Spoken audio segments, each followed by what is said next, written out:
దేవుని వాక్యాన్ని ప్రభుని ఆరాధించుట కొరకై చేరి వచ్చిన మనము దేవుని వాక్యాన్ని చదివి మన ప్రభును మనము ఆరాధించుకుందాం. కీర్తనలు 45వ అధ్యాయము, కీర్తనలు 45 మొదటి 2 వచనములను మనము మార్చి చదువుకుందాం. మొదటి 2 వచనాలు. ఒక దివ్యమైన సంగతితో నా హృదయము బహుగా ఉప్పొంగుచున్నది. నేను రాజును గూర్చి రచించిన దానిని పలికెదను. నా నాలుక త్వరగా వ్రాయువాని కలం వలెనున్నది.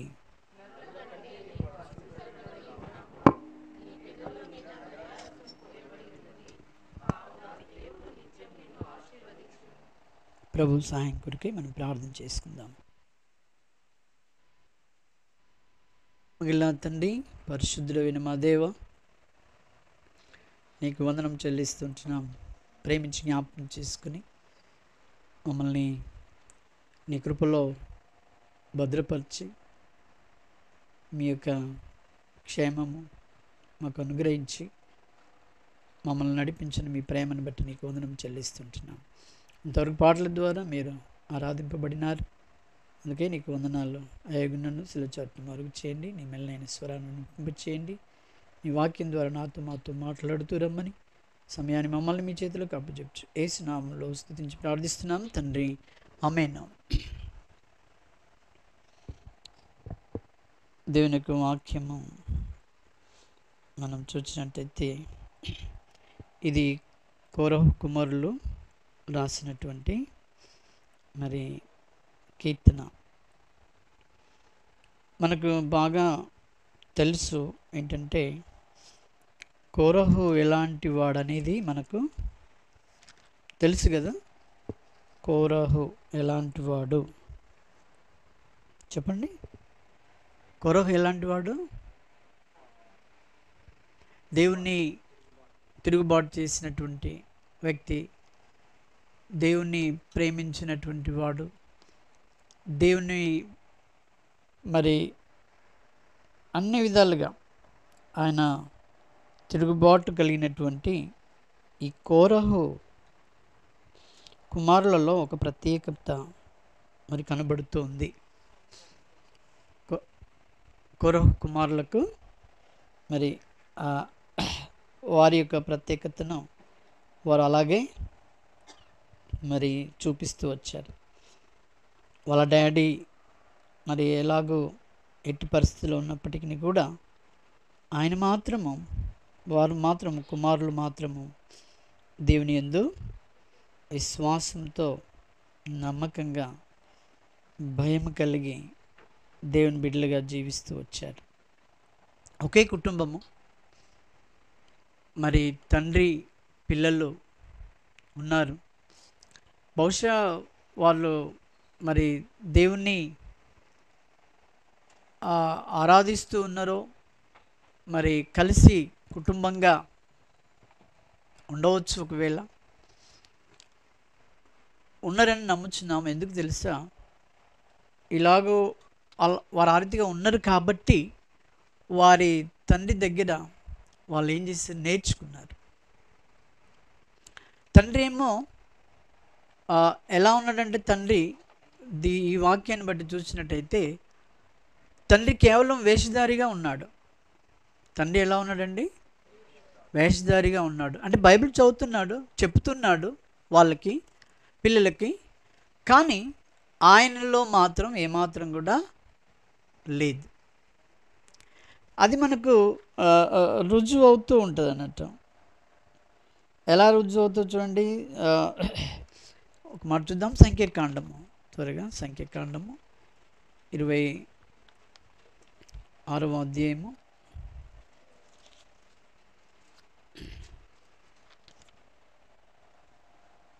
సంఖ్యాకాండం 26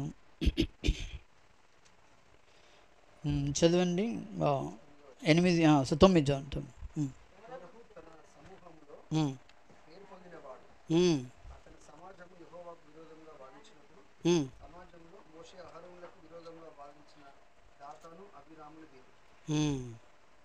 చూసారండి, వీళ్ళు ఎవరికి విరోధంగా మాట్లాడినారు? యెహోవాకు. యెహోవా యెహోవా యందు భయభక్తులు కలిగినటువంటి మోషే, అహరోను వాళ్ళకి ఎలా ఉన్నాడంటే ఈయన విరోధముగా ఉన్నాడు. అంటే మరి విరోధ భావము కలిగి ఉండడం కూడా దేవుని దృష్టిలో ఏంటిదండి? పాపం. ఒకటి బాగా గమనించాలి మనం, ఏంటంటే కోరహు వలె మనం ఉండరాదు. అంటే అర్థం ఏంటి? కోరహు బైబిల్ చదువుతున్నాడు, వాక్యం వింటున్నాడు. మోషే అహరోనులు తెలుసు ఆయనకు బాగా. కోరహుకు తెలుసా తెలీదా? తెలుసు. కానీ కఠినమైనటువంటి మనస్సు. కాబట్టి చాలా వింటూ ఉంటాం మనం వాక్యము, కానీ వాక్యానికి లోబడడం అనేది అది ప్రాముఖ్యమండి. అర్థమైందా? మనం ఏమి ఉండాలట? లోబడినటువంటి వారంగా ఉండాలి. నేను ఎన్నోసార్లు చెప్తుంటాను, ఇల్లు కట్టేటప్పుడు చారానమందం సీకులు స్టీల్ తెస్తారు, తెలుసు కదా? ఇల్లు కట్టేటప్పుడు బ్రదర్స్కి ఎక్కువ తెలిసేమో మరి కదా. చారానమందం ఉంది అని తెస్తారు. తెచ్చిన తర్వాత ఏమైందంటే దాంట్లో జస్ట్ ఇట్లా బెండ్ చేయగానే వంగిపోతుంది. అందులోనే ఉంటుంది, అదే సైజులో ఉంటుంది. నువ్వెంత బెండ్ చేసినా, అది ఎంత వంకర చేసినా అదేం కాదు, అస్సలే వంగదు. అర్థమైందా అండి? అప్పుడు మేస్త్రి వాళ్ళు ఏం చేస్తారంటే దాన్ని రిజెక్ట్ చేస్తారు. దాన్ని వద్దు మాకు, ఎందుకంటే దాంతో పని చేయలేము. వాళ్ళు మరి అవి పెట్టి ఇట్లా ఉంచాలి, ఒక డబ్బా మాదిరిగా చేయాలి. ఇవి కావు. ఏవి కావు? ఈ చాలా గట్టిగా ఉన్న ఆ చారానందం సీక్ కాదు అన్నట్టు. అవి ఎందులో ఉన్నాయి? అవి ఉదాహరణ చెప్పాలండి, మీకు అర్థం కావడం చెప్తాను చూడండి. మనము కూరగాయల మార్కెట్కి వెళ్ళిన తర్వాత బెండకాయలు ఎరుతాం కదండి. ఎంత ఏరినా 1-2 వచ్చేస్తాయి అందులో. ఏది ముదిరిపోయింది. అరే ఇంత ఏరియాం కదా, మరి దాని రూపం ఎలా ఉంది? ఫ్రెష్గానే ఉంటుంది కదా. ఆరాధించే మనం ఎలా ఉండాలండి? వంచగానే విరవగానే టకిమని విరిచేటువంటి ఆ బెండకాయ లేకపోతే చారానందం సీకు ఎలా ఉంటుంది అట్లా, అలాంటి వారముగా మనం ఉండాలి. ఇంకా వింటున్న మనకు ఇంకా మీరు ఎన్నైనా ఆలోచించుకోండి అలాంటి ఉదాహరణలు. నేను చెప్పాలంటే మరి దానికి టైం అయిపోతాయి కదా. కాబట్టి ఆరాధించే మనము ఎవరిలాగా ఉండొద్దట? కోరహు లాగా ఉండకూడదు. మనం ఆరాధించే దేవుడు ఎలాంటివాడండి? చాలా గొప్పవాడు. ఇక్కడ అన్నాడు కదా, ఎక్కడండి 45లో అన్నాడు కదా, 2వ వచనం, నరుల కంటే అతి సుందరుడవై ఉన్నావు. నరులంటే తెలుసు కదండి, మన అందం ఏమీ లేదు. ఎందుకంటే మనల్ని సృష్టించిన ఆయన కాబట్టి ఆయన అందం ఎలాంటిది? చాలా సుందరమైనటువంటిది. అలాంటి అందాన్ని ఆ పేరుతో బైబిల్లో కొంతమందిని పిలుస్తారు. మోషే ఎలా ఉన్నాడట? అది చూసినప్పుడు బాలుడుగా ఉన్నప్పుడు సుందరుడుగా ఉన్నాడు. పుట్టినప్పుడు అందరూ సుందరులే అండి కదా. పుట్టినప్పుడు పెరుగుతున్న కొద్ది బుద్ధిని బట్టి వామో వీడు ఖతర్నాక్ అంటారు కదా. అంటే వాని పోలికలేంటో అదేందో, వాడు సస్యమీర లోబడతలేడు, కోరహు కంటే ఎక్కువ ఉన్నాడు వీడు అన్న ధ్యాసలో వస్తుంటాయి అన్నట్టు. కాబట్టి మన దేవుడు ఎలాంటివాడంటే సుందరుడైనటువంటి వాడు. తర్వాత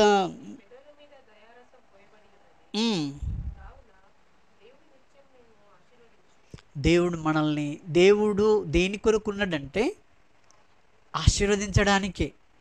అర్థమైందండి? దేవుడు దేని కొరకు ఉన్నాడు? మనకు ఆశీర్వదించడానికి. అందరినీ ఆశీర్వదిస్తున్నాడు అంటే అందరినీ ఆశీర్వదిస్తున్నాడు మనుషులందరూ. లేకపోతే నువ్వు నేను దేవుని నమ్మని వారు కూడా బ్రతుకుతూ ఉన్నారు. కానీ వారికంటే మనకు వచ్చే ఆశీర్వాదము అది చాలా గొప్పది. ఎలాంటి ఆశీర్వాదం అంటే మనకిచ్చిన ఆశీర్వాదం చాలా గొప్పది. ఏంటంటే 2వ వచనంలో మధ్యలో ఉంచండి, దయారసం. దయ మనకిచ్చిన ఆశీర్వాదంలో దేవుడు మనకిచ్చింది ఏంటండి? దయ. ఆ దయ అనేది చాలా గొప్పది. చూడండి 103:8 వచనం.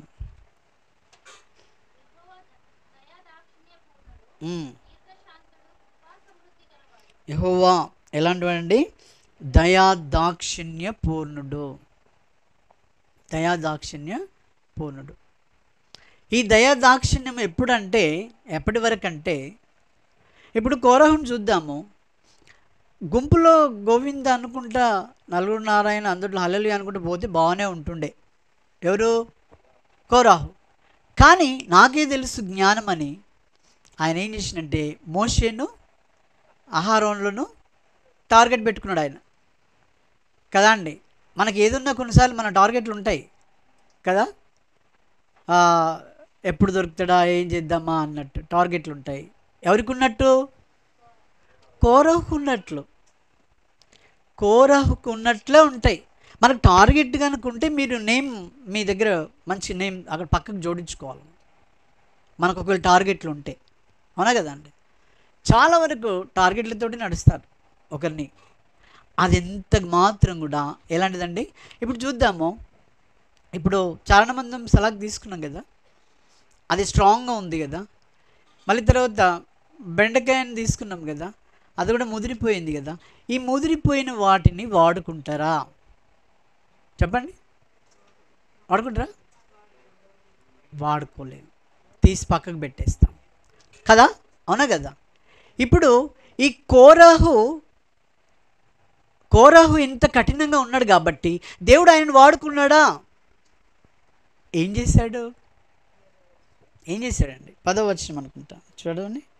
10వ వచనం చదవండి. అదే సంఖ్యాకాండం 26:10.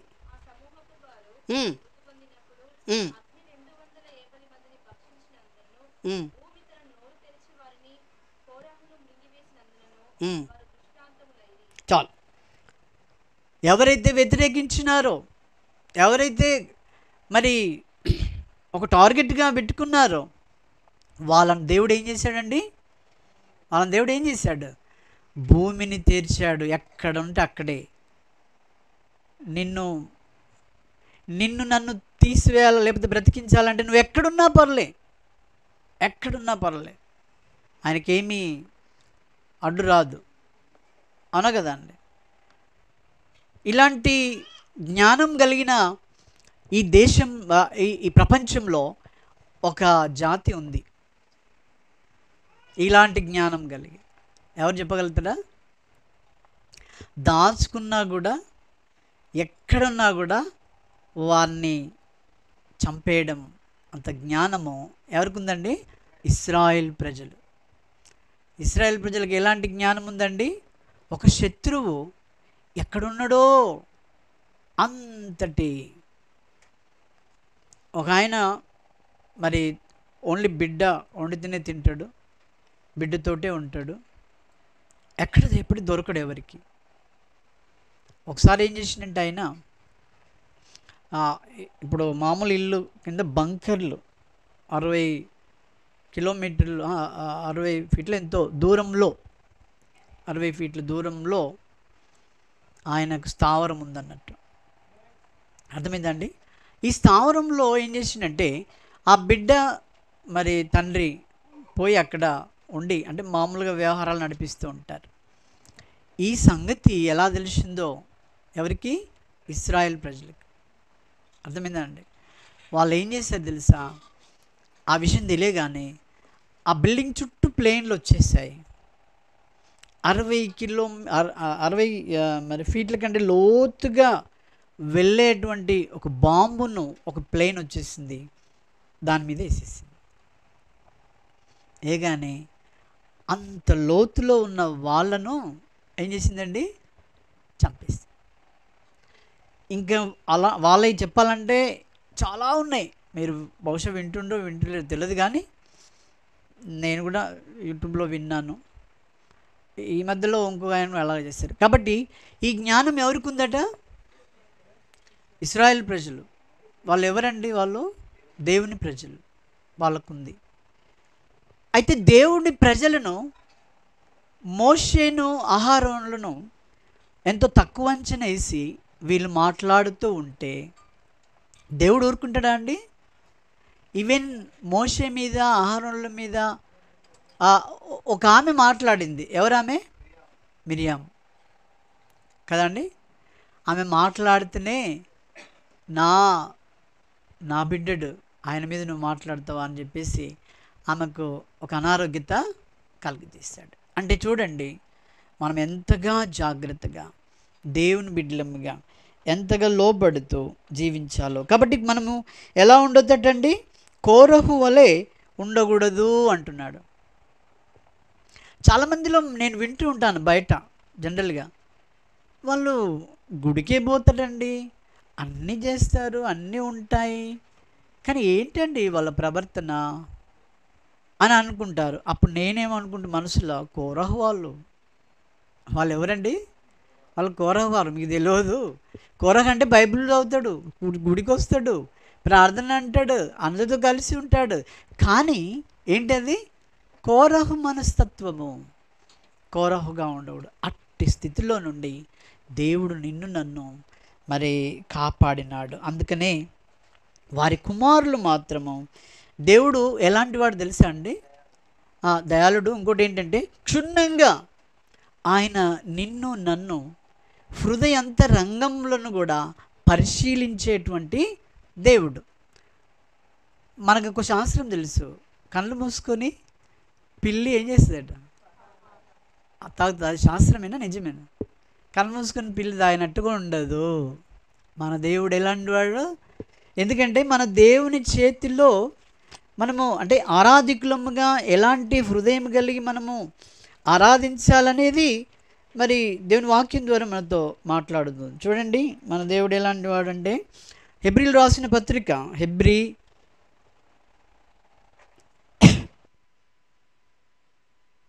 12:28-29 చదవండి.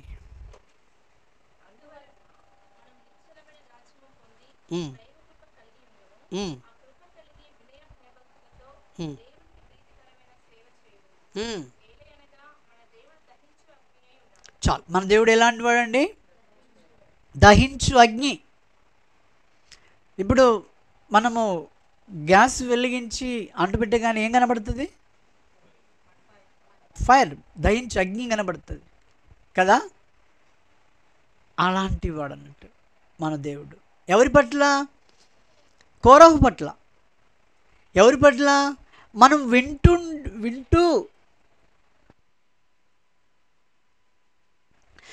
వింటూ నేర్చుకోకపోతే, నువ్వు లక్షలు ఇచ్చినంత మాత్రాన ఏమి ఆయనకేం కాదు.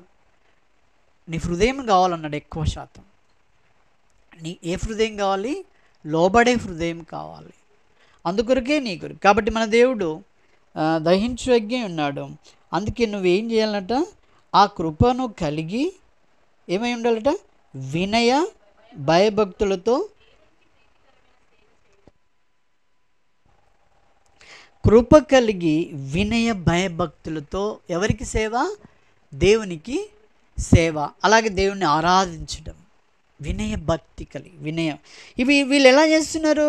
కోరహు కుమారులు ఒక దివ్యమైనటువంటి సంగతితో నా హృదయం ఏమైపోయిందండి? బహుగా ఉప్పొంగుచున్నది ఎంత పట్టజాలనంత. కారణం ఏంటంటే నిన్ను నన్ను వర్షంలో నుండి, నిన్ను నన్ను ప్రతి విధమైన అపాయంలో నుండి, అనారోగ్యతల నుండి, అంత మాత్రమే కాదు, మొట్టమొదటిగా ఆయన చేసినటువంటి కార్యము పాపలోకంలో నుండి నిన్ను విమోచించాడు, నీకు గొప్ప దేవుని వలన ఆశీర్వాదమును అనుగ్రహించాడు. కాబట్టి మనకు ఎంత సంతోషం ఉండాలో తెలుసా అండి. మొన్న ఒక ఆమె ఇంటికి వెళ్ళాను. ఒక ఆమె ఇంటికి వెళ్తే వాళ్ళ యొక్క దగ్గర బంధువురాలు చనిపోయింది. చనిపోయిన తర్వాత ఏమైందంటే, నేను పోగానే ఆమె ఏమంటుంది, నాతో మాట్లాడడానికి కొంచెం ఇష్టంగా లేదు. ఎందుకు లేదంటే, నా మనసు అంత బాగలేదు, నేనంత పరేషాన్లో ఉన్నా. ఏంటండి ఏమైంది మీకు అని నేను అన్నాను. ఆమెకు చేత కాదు, అంటే రిటైర్డ్ పర్సన్, చేత కాదు. హైదరాబాద్లో వాళ్ళు చనిపోయిన బాడీ ఉంది అక్కడ, వాళ్ళ దగ్గర. అంటే అప్పుడు నేనేమన్నా అంటే, అప్పుడు చెప్పాను నేను, చూడమ్మా, నీవు చింతిస్తున్నావు, నీ మనసు బాగాలేదన్నావు, ఇంకా ఏది చేసినా మనసున పడట్లేదన్నావు, వీటి వల్ల లాభం ఏంటి మీకు అని అడిగాను. ఇట్లే అడిగాను ఆమె, ఇలా నువ్వు చేయడం ద్వారా నీకు లాభం ఏంటి? ఆమె లేచి వస్తుందా, లేకపోతే ఏమైనా జరుగుతుందా అక్కడ? ఎవరికైనా లాభమా? లేకపోతే చెప్పంటే, అవునయ్యా కరెక్టే, నువ్వు చెప్పింది కరెక్టే కరెక్టే అన్న. కాబట్టి నేనేమన్నంటే, ప్రార్థన చేసి మంచిగా, అప్పటికి వండుకోలేదట, ప్రార్థన చేసి వండుకొని మంచిగా తినండి, ప్రార్థన చేయండి. నువ్వు చింతించటం వల్ల, నువ్వు ఎలాంటి రంజి పెట్టుకోవడం వల్ల, మనసు బాగలేదనడం వల్ల నీకేమి ప్రయోజనం అనేది ఉండదు. నిన్ను బ్రతికించాడు దేవుడు, నువ్వు ఆయన ఆరాధించు, ఆయన ఘనపరచు నీ జీవితం ద్వారా. అంతేగాని దేవుడు వాక్యం చెప్పాడు, నువ్వు చింతించకూడదు అన్నాడు. అర్థమైందా అండి? మనము ఊరికినే అది ఈజీగా ఉంది కదా, నువ్వు చింతిస్తావు అనుకో, దేవుని దృష్టిలో అది ఇష్టమైంది కాదు. అర్థమైందా అండి? అది ఉరికిని దొరికేది మనకు, అవునా? ఎక్కడైనా అమ్మితే అమ్ముతుంటారు దాన్ని ఎవరైనా. చింత ఎవరికి అమ్మరు, ఊరికేనే పుట్టుకొస్తుంది మనకు. కానీ అది దేవుడు ఏమన్నాడంటే, నీ చింత యావత్తు ఎవరి మీద వేయమన్నాడు? నా మీద వేయమన్నాడు. ఆరాధికులు ఏం చేయాలండి? దేవుని ఆరాధికులు ఏం చేయాలి? ఆ చింత అంతా కూడా ఆయన మీద వేయాలి. ఎందుకంటే ఆయన అదే 45:2 అన్నాడు కదా చివరి లైన్లో, కావున దేవుడు నిత్యము నిన్ను ఆశీర్వదిస్తూ ఉన్నాడు. కాబట్టి ఈ యొక్క సత్యంతో నిన్ను ఆశీర్వదించాడు దేవుడు. ఆశీర్వదించాడంటే, ఇప్పుడు మనము చనిపోయిన తర్వాత చాలామంది అక్కడ బాడీ దగ్గర ఏమని చెప్తారు తెలుసా? పాస్టర్లు అందరూ కూడా తెలిసిన వాళ్ళు ఏమని చెప్తారు చెప్పండి? ఏమంటారంటే, ఆమె విశ్రాంతిలోనికి వెళ్ళిందండి. ఇప్పుడు ఆమెకు కష్టం లేదు, బాధ లేదు, ఈ శ్రమలన్నీ భరించి ఇప్పుడు తాను ఎక్కడికి వెళ్ళింది? విశ్రాంతిలోనికి వెళ్ళింది వారు అని చెప్తూ ఉంటారు కదా. అయితే దేవుడు మనకు అతి గొప్ప విశ్రాంతిని బ్రతుకుచున్న మనకు ఆయన గొప్ప ఆశీర్వాదం ద్వారా మనకి ఇచ్చాడండి. అర్థమైందా? మొన్నటి దినము ఒక ఆయనను షూట్ చేసి చంపారు, తెలుసు కదా మీకు? చార్లీ కిర్క్, అంతే కదా, చార్లీ కిర్క్. ఆయనను చంపినారు. అయితే చంపిన వ్యక్తి ఎవరా అని చూస్తే అటు ముస్లిమ్స్ వాళ్ళు కాదు, హిందూస్ వాళ్ళు కాదు, బ్లాక్ వాళ్ళు కాదు, ఎవరు కాదు. ఎవరట? అదే కోవకు చెందిన వాళ్ళే. అయితే వాళ్ళ తండ్రి పట్టించాడు వాళ్ళ కొడుకును. వాళ్ళ తండ్రి ఏమన్నాడు తెలుసు? ఒక మాట, వాని లోపలంతా ద్వేషం నిండుకొని ఉన్నది అని చెప్పాడు. వాళ్ళ లోపల ఏముందటండి? ద్వేషం నిండుకొని ఉంది, అందుకే ఈ పని చేశాడని పట్టించాడు. ఎవరికి? పోలీసు వారికి. ఆయనలో ఇప్పుడు చనిపోయిన వ్యక్తిలో ఆశీర్వాదం ఉందా? ఈయనలో ఉందా ఆశీర్వాదం? చంపిన వ్యక్తిలో ఉందా? చంపబడిన వారిలో ఉందా? ఆయన దేవుని గురించి చెప్తూ ఉన్నాడు, దేవుని యొక్క సంగతులు చెప్తూ ఉన్నాడు. ఈ షూటింగ్ కల్చర్ గురించి చెప్తున్నాడు, అబార్షన్ గురించి చెప్తూ వచ్చాడు. తర్వాత ఇంకేం చెప్పాడు, పురుషులు మ్యారేజ్, స్త్రీలు మ్యారేజ్, ఇవన్నీ దేవుని దృష్టిలో చాలా తప్పు, పొరపాటు అని చెప్పేసి అన్నీ మరి దేవుని వాక్యం గురించి ధారాళంగా చెప్తూ వచ్చాడు. అలా చెప్తూ ఆయన మీటింగ్లో ఉండగానే ఎక్కడో పైన బిల్డింగ్ నుండి షూట్ చేస్తే అది ఎక్కడ వచ్చి తలిగింది, ఈ గొంతులో తలిగింది. ఇక్కడ తలగానే స్పాట్లో ఆయన చనిపోయాడు. చూసారండి ప్రభు కొరకు. అయితే ఈయన బ్రతికాడు, కానీ దేవుని దగ్గర ఆయన క్షమాపణ కోరకపోతే దేవుని దృష్టిలో కూడా శిక్ష వస్తుంది. ఎవరికి? చంపిన ఆయన. ఇప్పుడైతే శిక్ష భరిస్తుంటాడు, కానీ దేవుని దగ్గరికి వెళ్ళినప్పుడు. కాబట్టి జాగ్రత్తగా దేవుని ఆరాధికులను దేవుడు ఏం చేశాడండి? ఆశీర్వదించాడు, మనల్ని ఆశీర్వదించాడండి. ఆశీర్వదించాడు కాబట్టి నువ్వు బ్రతికి వీడికి వచ్చావు. అర్థమైందా? ఆ ద్వేషంతో నిండిన ఆయన గురించి నాకు జ్ఞాపకం వచ్చినప్పుడు, మొన్న నేను ఒక మ్యారేజ్కి వెళ్ళినప్పుడు టైం ఉంది కాబట్టి ఏం చేశానంటే బుక్ స్టాల్కి వెళ్ళాను. నేను నా అలవాటు ఏంటంటే టైం ఉంటే బుక్ స్టాల్లో పోయి కూర్చోవడం, ఏదో ఒక బుక్ రీడ్ చేయడం. అప్పుడు నేను ఒక బుక్ చూశాను కొత్తగా ఆ టైంలోనే. ఆ బుక్ చూసినప్పుడు ఆ బుక్ దేని మీద రాసిండంటే, ఏ వచనం మీద రాసిండు? గలతీలు రాసిన పత్రిక, గలతీ 5వ అధ్యాయము 15వ వచనం చదవండి.